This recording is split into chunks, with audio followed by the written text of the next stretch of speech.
আমি বিচাৰো ঘৰটো অতি সোনকালে কমপ্লিট হ'ব লাগে। এইটো কি দায়িত্ব ল'ম, ইহঁতে জেল খাটিব লাগিব। गैया बानायनायानो जाया चेयारमेनखौ बुंबासो जोंना मेम्बारखौ मादो हमदो होनो आरो मेम्बारखौ हमबा चेयारमेनखौ हमदो होनो।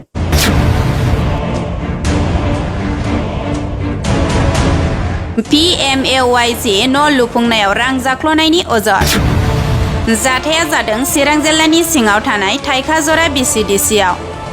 चिरां जिल्लानि सिङाव थानाय थाइखाजरा BCDCआव PMAYG न' मोनग्राफोरा मासिगिरि आरो सोद्रोमाफोरखौ रां जानानै 9 दान बारलांब्लाबो न'खौ दिनैसिम लुफुंना होआखै होनना सन्देह खालामना न' मोनग्रा रायजोफोरा दिनै खुद्रिसारो। न' मोनग्राफोरा खौरांगिरिफोरनि सिगाङाव फोरमायनाय बायदिब्ला गोबाव समनिफ्रायनो मासिगिरि सेभेन बसुमतारी, सोद्रोमा राजिब बसुमतारी आरो मंगल मुर्मु मोनहा थाबैनो लुना होगोन होनना थगायना दोनबोगासिनो दं होनना बुंथियो। मख'नो गोनांदि इउपिपिएल सरकारा एबा प्रमद बर' बिथाङा बिटिआर ओनसोलाव जाख्ल'नाय गैयै सरकार जागोन होननायनि खोथाखौ लाखिनो हादोंने फैबाय थानाय समावसो बिनि फिननायखौ होसिगोन।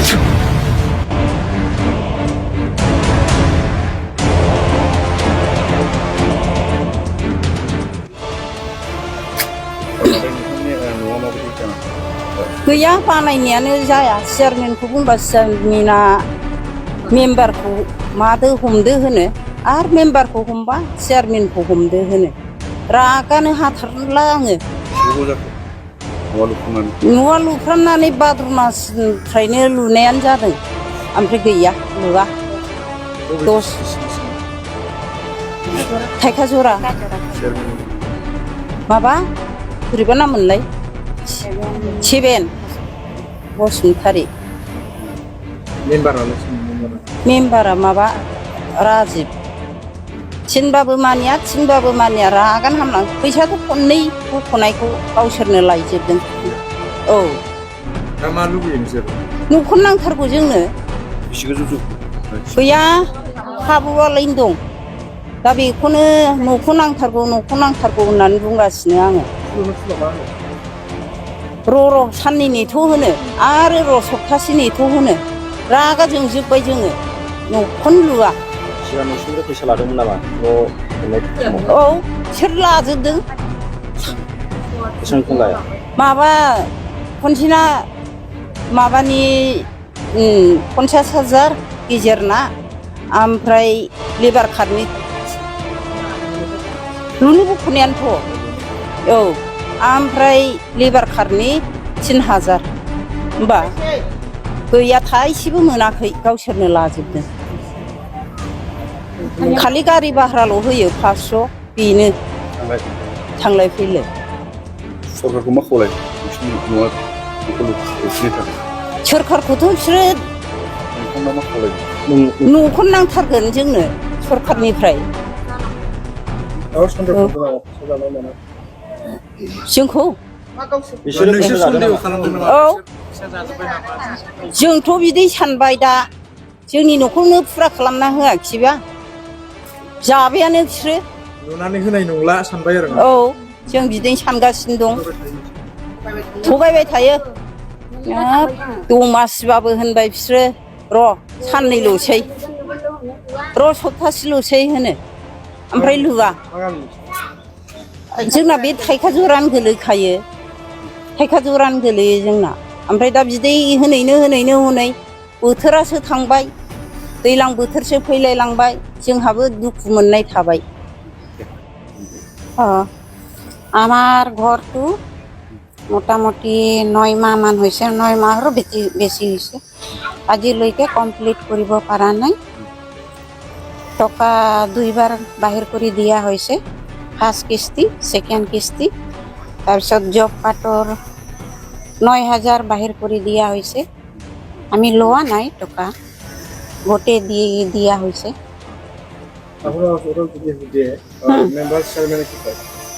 চেয়াৰমেনক মই সুধিছিলোঁ, কৈছে ঘৰটো মানে ফুল ৱাল হ'ব লাগিছিল, ফুল ৱাল হ'ব লাগিছিল কিন্তু মেম্বাৰবিলাক যে কি কৰিছে আমিতো নাজানে এনেকুৱা কৈছে কিন্তু ফুল ৱাল হ'ব লাগিছিল কি বিচাৰিব হা কি বিচাৰিব আমি বিচাৰোঁ ঘৰটো অতি সোনকালে কমপ্লিট হ'ব লাগে যদি কমপ্লেইন নকৰে আপোনালোকৰ কি দায়িত্ব ল'ব? এইটো কি দায়িত্ব ল'ম ইহঁতে জেল খাটিব লাগিব উপায় নাই জেলত পঠাই দিব অঁ কি সন্দেহ কৰিছে আপুনি সন্দেহ কি কৰিছোঁ আৰু টকা খোৱা এইটো সন্দেহ কৰা নাই আমি আশা কৰি আছোঁ ইহঁতে বনাই দিব কিন্তু আজিলৈকে বনাই দিয়া নাই পকেটত লৈ আছে নেকি টকাটো নাজানো আৰু সমগ্ৰ ছাৰক কি ক'ব প্ৰমোদ বড়ো ছাৰক এইখিনি কথা জনাব লাগিব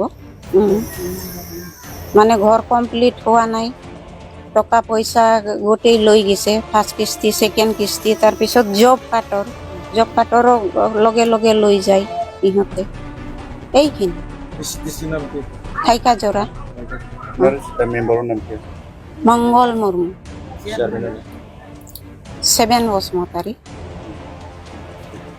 जोङो बे न'खौनो जोङो चेयारमेनाव थाङो जोङो चेयारमेनाबो मेम्बारखौ हमाखै होनो मेम्बारखौ सोंबा मेम्बाराबो होनो लुगोन बोरो लुगोन होननाया दासिमबो लुवा मास मोननै थांबाय दासिमबो लुवा जोंथ' बेखौ नेबाय थानो हाया दा बार अखा फैबाय जोंनो नांगौ न'खौनो आरो दाथ' आरो सिजोनानो गैलाय लांला माला लुबावगोन बैसाग फैबाय नै सिजोन गैला आरो गावसिनि अडिट फैबाय आरो बेहायलाय आरो टाइमानो गैखाला गावसोर अडिटसो होनांगौ माला लुनो टाइम दंबावो बिस्रालाय जोंहा बेखौनो नांगौ न'खौ फैसा बख'नाया खननै जाबाय जब कार्ड औ जब कार्डखौबो हरदो जब कार्डखौबो आरो गावसिनावनो मबाइल नाम्बार मा नाम्बार थाखाबाय नालाय नोंनाव फैसा हाबबाय माबानि जब कार्डनि फैसा हाबबाय होनखायो